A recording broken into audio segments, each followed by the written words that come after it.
Halo teman-teman, kembali lagi bersama binatang-binatang. Setiap makhluk hidup di dunia ini pasti lahir dari induk. Para induk hewan akan berusaha memberi makan dan bahkan membuat tempat tinggal agar anak-anaknya dapat tinggal di sana. Namun ada beberapa di antara induk hewan ini yang tidak berlaku demikian kepada anaknya loh. Dapat dikatakan bahwa induk hewan ini berlaku sangat jahat kepada anaknya karena bisa saja induk hewan ini tidak memperhatikan kelangsungan hidup si anak.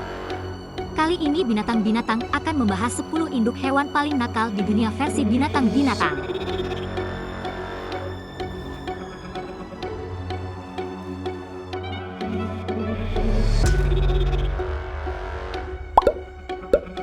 Nomor 10, kepiting merah. Kepiting merah yang khas Pulau Christmas merupakan spesies unik yang hanya ditemukan di wilayah ini, yang merupakan bagian dari teritori Australia. Setiap tahun, mulai dari bulan Oktober hingga Desember, sekitar 50 juta kepiting merah melakukan migrasi dari hutan ke pantai Pulau Christmas. Proses ini terjadi karena kepiting betina pergi ke pantai untuk bertelur setelah berpasangan dengan kepiting jantan. Setiap kali kepiting betina berpasangan dengan kepiting jantan, dia mampu menghasilkan sekitar 100.000 telur. Kepiting betina hanya mampu bertelur sebulan sekali, khususnya saat terjadi gelombang pasang dan pada fase khusus bulan. Setelah anak kepiting lahir, induknya kembali ke pantai, sementara anak-anaknya dibiarkan di tengah lautan. Anak kepiting harus berusaha bertahan hidup di tengah laut yang sedang pasang. Jika mereka berhasil kembali ke Pulau Christmas, mereka dapat melanjutkan hidup mereka. Namun, jika mereka tidak berhasil, mereka kemungkinan besar mati di tengah laut. Jika anak kepiting berhasil kembali ke Pulau Christmas tetapi datang 1 bulan setelah kelahiran, mereka akan bertemu lagi dengan induknya yang akan bertelur kembali di pantai. Namun, reuni ini tidak selalu positif bagi anak kepiting. Induk yang sedang hamil dapat memakan anak-anaknya seolah-olah sedang menikmati popcorn. Hal ini memberikan nuansa kejam pada proses kehidupan kepiting merah di Pulau Christmas.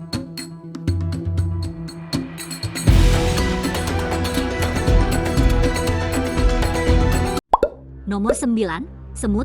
Semut Ratu Adetomyrma, yang juga dikenal sebagai semut Dracula, memiliki gaya hidup yang unik dibandingkan dengan semut pada umumnya.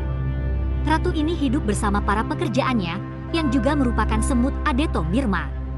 Menariknya, sang ratu dan pekerjanya memiliki kebiasaan melubangi koloni larva, dan yang lebih mengejutkan, larva yang mereka lubangi berasal dari keturunan mereka sendiri.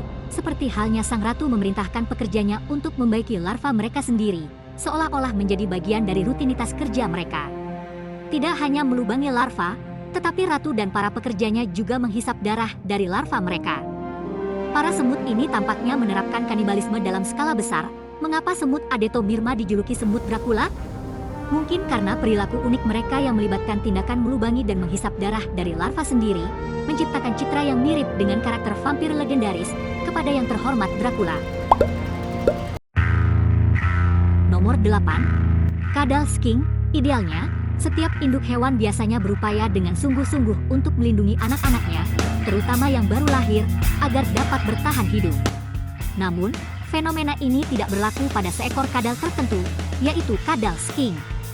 Induk kadal sking terkenal dengan sikap acuh tak acuhnya terhadap keselamatan anak-anaknya ketika sedang diburu oleh predator.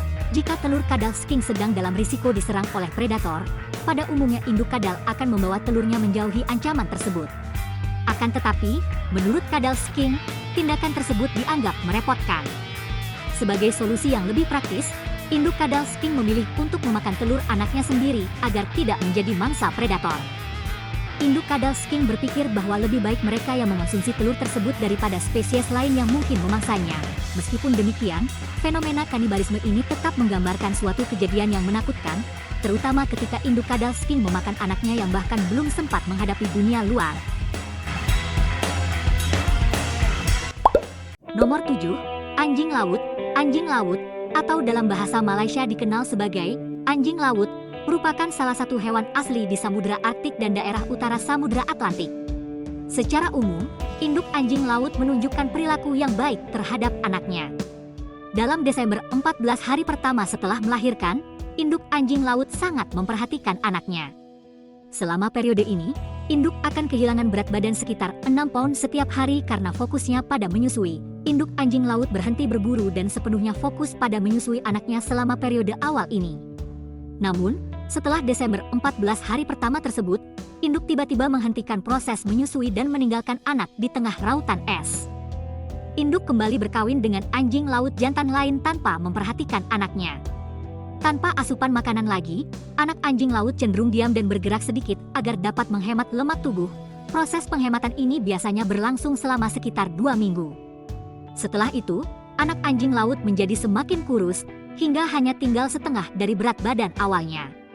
Ini adalah suatu hal yang wajar, mengingat meskipun tidak bergerak, tetapi tanpa asupan makanan, tubuhnya akan mengalami penurunan berat. Pada saat tubuhnya kurus, anak anjing laut menjadi rentan terhadap predator di sekitarnya, termasuk beruang kutub. Penelitian menunjukkan bahwa sekitar 30% anak anjing laut tidak dapat bertahan hidup hingga mencapai usia 1 tahun. Dengan penyebab utama adalah ditinggalkannya oleh induknya sejak bayi, mengakibatkan kurangnya pergerakan di dataran es dan risiko serangan predator.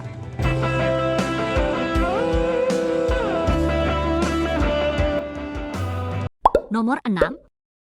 Burung elang moncong kuning biasanya bertelur 1 atau 2 telur pada 1 kali bertelur. Saat menetas, saudara yang lebih tua seringkali lebih kuat dan mendapatkan keuntungan dalam persaingan untuk mendapatkan makanan dari induknya. Proses ini menciptakan situasi di mana saudara yang lebih muda mungkin tidak mendapatkan asupan makanan yang cukup dan dalam beberapa kasus, saudara yang lebih tua bisa memakan saudara yang lebih muda. Ini merupakan perilaku yang dapat terjadi dalam beberapa spesies burung pemangsa, termasuk elang. Meskipun tampak ironis dan mungkin menyedihkan, ini adalah bagian dari dinamika alam dan seringkali berkaitan dengan persaingan dan kelangsungan hidup dalam lingkungan alamiah. Nomor 5. Kudaniel, awalnya, terlihat kedamaian di sepanjang sungai, tempat tinggal Kudaniel. Sebuah keluarga Kudaniel tampak bahagia, dengan seorang induk yang memperkenalkan anaknya yang baru berusia 2 hari kepada anggota kelompoknya. Sayangnya, suasana damai itu berubah tiba-tiba ketika seorang Kudaniel lain menyerang dan memakan bayi Kudaniel tersebut. Induk Kudaniel yang diserang mencoba dengan putus asa untuk menyelamatkan anaknya, namun upayanya sia-sia, dan bayinya menjadi korban pemangsaan oleh sesama spesiesnya. Kudaniel tersebut merobek badan bayi Kudaniel dan memakan sebagian besar tubuhnya. Sementara itu, seorang buaya datang dan memakan sisa-sisa tubuh bayi yang terpencar. Peristiwa ini mengejutkan para penonton, dan hingga saat ini, alasan pasti mengapa bayi Kudaniel dimakan tidak diketahui.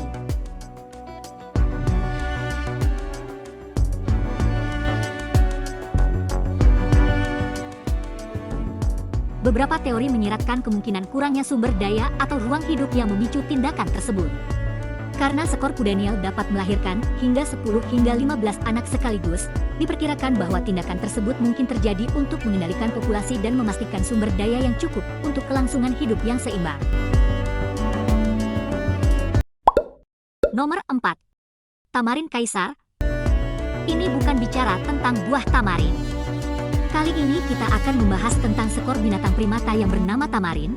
Salah satu spesies tamarin yang menarik adalah tamarin kaisar, Saguinus imperator, yang dikenal dengan ciri-ciri kecantikan dan kegantengannya. Nama, tamarin kaisar, diberikan karena kemiripan ciri-ciri fisiknya dengan Kaisar Jerman Wilhelm II. Meskipun, perlu dicatat bahwa cerita mengenai perilaku tamarin kaisar yang tidak memperhatikan anaknya dan bahkan menjatuhkannya dari pohon tidak sesuai dengan observasi ilmiah. Tamarin kaisar biasanya hidup di habitat pohon-pohon besar.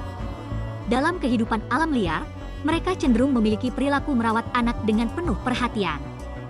Kebiasaan menjatuhkan anak dari ketinggian atau tidak peduli terhadap kondisi anak tidak sesuai dengan norma perilaku tamarin kaisar. Penelitian ilmiah lebih lanjut diperlukan untuk memahami perilaku dan dinamika kelompok tamarin kaisar secara akurat. Sayangnya, tidak ada bukti ilmiah yang menunjukkan bahwa tamarin kaisar memiliki kebiasaan merugikan terhadap anak-anaknya, seperti yang dijelaskan dalam cerita tersebut. Perilaku merawat anak biasanya merupakan bagian penting dari kelangsungan hidup suatu spesies, dan tamarin kaisar tidak diharapkan memiliki perilaku sebaliknya. Dalam penelitian ilmiah yang kredibel, observasi mengenai perilaku hewan dilakukan dengan cermat untuk memahami dinamika sosial dan reproduksi mereka. Jika ada aspek unik atau tidak biasa dalam perilaku suatu spesies, hal tersebut harus didukung oleh bukti yang kuat dan konsisten dari penelitian ilmiah. Dalam konteks tersebut, kita dapat menyimpulkan bahwa cerita mengenai perilaku tamarin kaisar yang dijelaskan sebelumnya mungkin bersifat fiksi atau tidak mencerminkan perilaku alaminya. Penting untuk memeriksa kebenaran informasi terutama ketika membahas perilaku hewan yang dapat memengaruhi persepsi dan pemahaman kita terhadap dunia alam. Nomor 3. Komodo asli Indonesia. Komodo merupakan salah satu hewan darat yang diketahui memiliki ukuran badan terpanjang jika dibandingkan dengan hewan reptile lainnya. Panjangnya bisa mencapai kurang lebih 3 meter dan dengan beratnya bisa lebih dari 150 kg. Spesies ini juga sering dikenal sebagai hewan kadal terberat di dunia. Saat memasuki masa perkawinan, naga komodo betina mengeluarkan kotoran dengan bau yang bisa menarik perhatian naga komodo jantan. Naga komodo jantan pun otomatis datang ke betina tersebut dan proses perkawinan pun dimulai. Setiap kali bertelur, naga komodo betina menghasilkan sekitar 35 telur.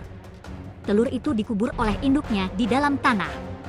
Telur tersebut akan menetas selama 9 bulan. Namun setelah telur tersebut menetas, induk naga komodo pun tidak datang untuk merawat mereka. Anak naga komodo yang baru lahir berusaha untuk keluar dari dalam tanah dan mencari makan sendiri tanpa diberikan oleh induknya.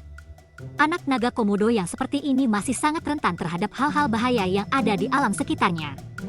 Biasanya anak-anak ini akan berusaha untuk memanjat tebing karena dataran atas lebih aman daripada dataran bawah. Namun terkadang anak yang baru lahir ini memiliki tangan yang masih belum kuat untuk memanjat tebing. Akhirnya anak yang lemah itu akan jatuh. Tidak hanya jatuh, anak yang lemah itu akan lebih gampang dimakan oleh predatornya yaitu induk naga komodo itu sendiri. Selain itu juga, jika induk betina tidak memiliki induk jantan di sekitarnya, padahal induk betina tersebut sedang ingin kawin, maka induk betina tersebut bisa kawin dengan anaknya sendiri loh. Mengerikan juga ya reptil besar satu ini.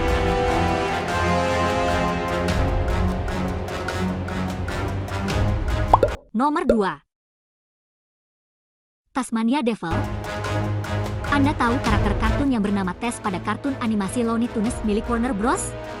Merupakan representasi dari binatang Tasmanian Devil yang menjadi tokoh kartun ikonik itu.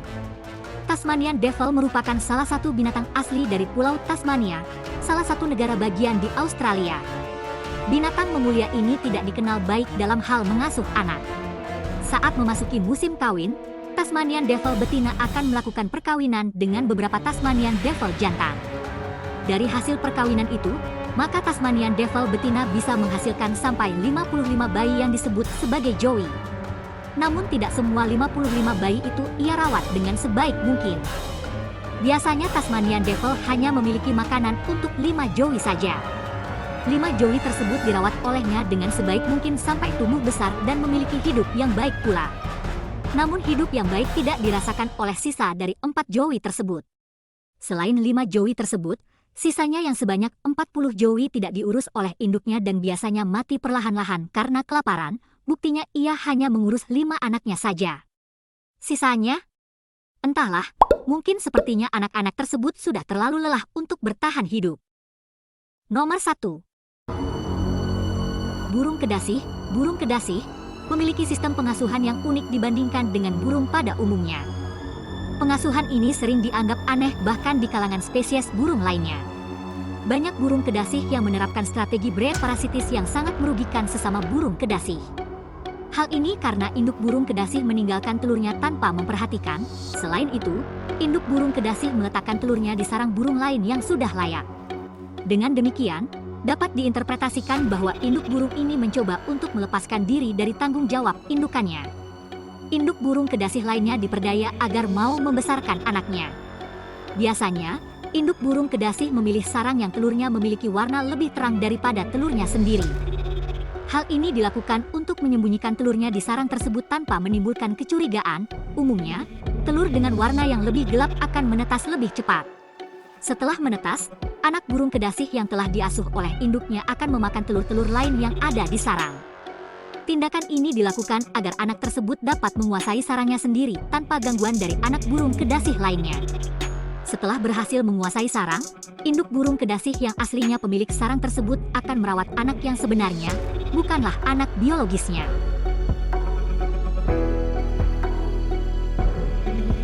Mengenai 10 induk hewan paling nakal di dunia versi binatang-binatang.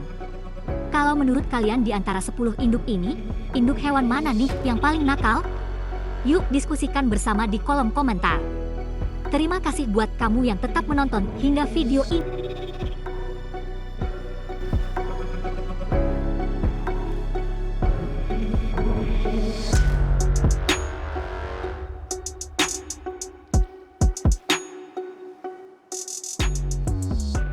Sampai ketemu di video selanjutnya teman-teman.